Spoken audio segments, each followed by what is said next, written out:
Namaskaram. Welcome to Dharmaswara. What if your mindset is not a choice, but a pattern? And what if that pattern can be reprogrammed? Today, phrases like growth mindset, abundance mindset, poverty mindset, success mindset are everywhere. We are told to think positive, believe in abundance, develop a learning mindset, but rarely are we told how. Because mindset is not a decision, it is conditioning. In Sanatan Dharma, this conditioning is called samskara. A samskara is a mental imprint. Every thought, every reaction, every repeated emotion leaves a trace. Think of it like a psychological groove. The more you repeat a pattern, the deeper the groove becomes. Over time, these grooves influence how you interpret reality. Two people can face the same situation. One sees opportunity, one sees limitation. Not because the world is different, but because their samskaras are. Modern psychology calls this cognitive bias. Neuroscience calls it neuroplasticity. Sanatana Dharma simply calls it conditioning. Your mindset is not what you think consciously. It is what has been reinforced repeatedly. If you are constantly exposed to scarcity, you may develop what we now call a poverty mindset. If you repeatedly practice problem solving, you may develop a growth mindset. These are not personality traits. They are conditioned tendencies, patterns formed by repetition. And here is where it becomes interesting. If mindset is conditioned, it can also be reconditioned. Sanatan Dharma proposes several methods: attention, repetition, reflection, and sound. This is where mantra practice becomes relevant. Chanting is not merely devotional, it is structured repetition. When a thought is repeated, it strengthens a neural pathway.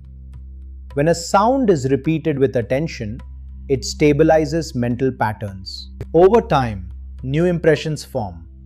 Old grooves weaken, new ones deepen. This is not overnight change. This is gradual reprogramming. In the Vedic tradition, specific mantras are designed for specific mental states. Some are intended to cultivate calmness. Some strengthen focus.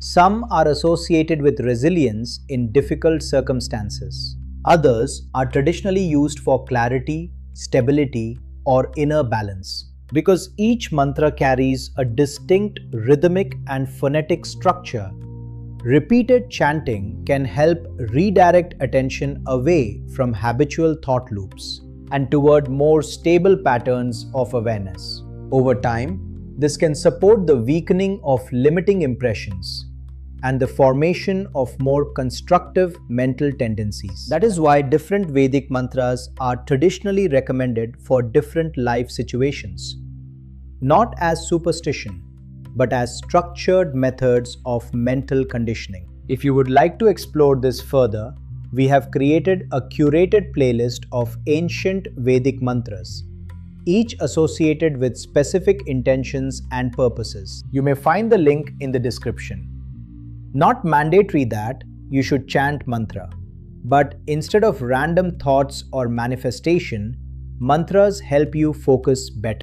So one example is that just as negative self-talk can reinforce limitation, intentional repetition of positivity or mantras that are built for positivity can reinforce clarity. In modern language, you are training your mindset. In traditional language, you are reshaping samskara. So the question is not, how do I change my mindset? But, what am I reinforcing daily? Because whatever you repeat becomes easier to repeat again and eventually becomes who you are. If this perspective helped you see mindset differently, tell me, should we go deeper into mantra as mental programming, breaking negative samskaras, or how karma reinforces identity? Let me know in the comments. Some practices are not rituals. They are rewiring mechanisms. I am willing to dig deep to ensure we all get to learn and build a positive mindset for our today and tomorrow. Until next time, Namaskaram.